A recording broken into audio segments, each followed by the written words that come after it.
Hi hello friends, ಎಲ್ಲರಿಗೂ ನಮಸ್ಕಾರ. ನಮ್ಮ ಚಾನಲ್ನ ಸಬ್ಸ್ಕ್ರೈಬ್ ಮಾಡದೆ ನೋಡ್ತಿದ್ರೆ ದಯವಿಟ್ಟು ಸಬ್ಸ್ಕ್ರೈಬ್ ಮಾಡ್ಕೊಳ್ಳಿ. 2025ರ ಮಹಾಶಿವರಾತ್ರಿಯು 26ನೇ ತಾರೀಕು ಬುಧವಾರದಂದು ಬಂದಿದೆ. ಮಹಾಶಿವರಾತ್ರಿಯ ಹಿಂದಿನ ಕಥೆ, ಮಹತ್ವ, ಆಚರಣೆ, ಉಪವಾಸ ವಿಧಾನ, ಶಿವನಿಗೆ ಅರ್ಪಿಸುವ ನೈವೇದ್ಯತೆ, ಪೂಜಾ ಮುಹೂರ್ತಗಳ ಕುರಿತು ಈ ವಿಡಿಯೋದಲ್ಲಿ ನೋಡೋಣ. ಮಹಾಶಿವರಾತ್ರಿಯ ಹಿಂದಿನ ಕಥೆ ಮತ್ತು ಮಹತ್ವ. ಈ ಹಬ್ಬವನ್ನು ಶಿವನು ಪಾರ್ವತಿಯನ್ನು ವಿವಾಹವಾಗುವ ದಿನ ಎಂದು ಕೆಲವರು ಆಚರಿಸುತ್ತಾರೆ. ಮತ್ತೊಂದು ಪುರಾಣದ ಪ್ರಕಾರ ಶಿವನು ಪ್ರಳಯದ ಸಮಯದಲ್ಲಿ ತಾಂಡವ ನೃತ್ಯ ಮಾಡಿದ ದಿನವೂ ಇದೆ. ಕೆಲವರು ಈ ದಿನ ಶಿವನು ಕಾಶಿಯಲ್ಲಿ ಪ್ರತ್ಯಕ್ಷನಾದ ಎಂದು ನಂಬುತ್ತಾರೆ. ಈ ದಿನ ಭಕ್ತಿಯಿಂದ ಶಿವನ ಆರಾಧನೆ ಮಾಡಿದರೆ ಪಾಪ ಪರಿಹಾರ, ಶಾಂತಿ, ಸಂಸಾರ ಬಂಧನದಿಂದ ಮುಕ್ತಿಯಂತಹ ಫಲಗಳು ದೊರಕುತ್ತವೆ.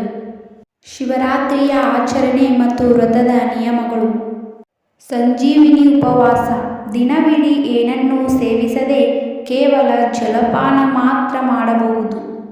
ಫಲಹಾರ ಉಪವಾಸ. ಹಣ್ಣು ಪಾನೀಯಗಳ ಮೂಲಕ ಉಪವಾಸ ಮಾಡಬಹುದು. ಸಾತ್ವಿಕ ಆಹಾರ ಉಪವಾಸ. ತುಳಸಿ ಹಣ್ಣುಗಳು, ಹಾಲು, ಪಾಯಸ ಸೇವಿಸಬಹುದು. ಶಿವನ ಆರಾಧನೆ. ಪೂಜೆಯಲ್ಲಿ ಓಂ ನಮಃ ಶಿವಾಯ ಜಪ, ಶಿವನ ಹಾಡುಗಳು, ಮಂತ್ರ ಪಠನೆ. ಜಾಗರಣೆ. ಇಡೀ ರಾತ್ರಿ ಎಚ್ಚರಿಕೆಯಿಂದ ಶಿವನ ಸ್ಮರಣೆ ಮತ್ತು ಪಠನೆ ಮಾಡುವುದು. ಉಪವಾಸದ ನಿಯಮಗಳು.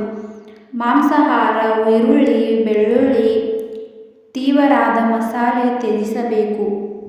ಕೋಪ, ದ್ವೇಷ, ಅಹಂಕಾರ ತ್ಯಜಿಸಿ ಶಾಂತಿಯುತ ಜೀವನ ಪಡೆಯಬೇಕೆಂದು ಶರಣಾಗತಿ. ಶಿವಲಿಂಗ ಅಭಿಷೇಕ ಮತ್ತು ಅರ್ಪಿಸಬೇಕಾದ ವಸ್ತುಗಳು. ಶಿವನಿಗೆ ಅರ್ಪಿಸಬೇಕಾದ 8 ಪ್ರಮುಖ ವಸ್ತುಗಳು ಮತ್ತು ಅವುಗಳ ಮಹತ್ವ.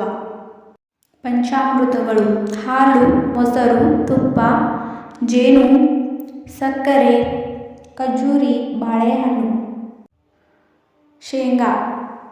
ಮಹಾಶಿವರಾತ್ರಿ 2025 ಭಕ್ತರು ಭೇಟಿ ನೀಡಬೇಕಾದ ಪ್ರಮುಖ ಶಿವಕ್ಷೇತ್ರಗಳು. ವಿಶ್ವನಾಥ, ವಾರಣಾಸಿ, ಶಿವನ ಪ್ರಿಯ ಕ್ಷೇತ್ರ. ಮಹಾಕಾಳೇಶ್ವರ, ಉಜ್ಜಯಿನಿ, ಮಹಾಕಾಲನ ಭಕ್ತಿತಾಣ. ಶ್ರೀಶೈಲ ಮಲ್ಲಿಕಾರ್ಜುನ, ಆಂಧ್ರಪ್ರದೇಶ, ಶಿವಪಾರ್ವತಿ ಶಕ್ತಿ ಸ್ಥಳ. ಕೇದಾರನಾಥ, ಉತ್ತರಾಖಂಡ, ಹಿಮಾಲಯದ ಹೃದಯ ಸ್ಥಾನ. ಗೋಕರ್ಣ ಮಹಾಬಲೇಶ್ವರ, ಕರ್ನಾಟಕ, ಶಿವನ ಆತ್ಮಲಿಂಗ ಇರುವ ಸ್ಥಳ.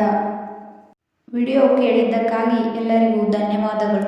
ಇದೇ ರೀತಿ ಉಪಯುಕ್ತ ಮಾಹಿತಿಗಳನ್ನು ಪಡೆಯಲು ನಮ್ಮ ಚಾನಲ್ನ ದಯವಿಟ್ಟು ಸಬ್ಸ್ಕ್ರೈಬ್ ಮಾಡಿಕೊಳ್ಳಿ.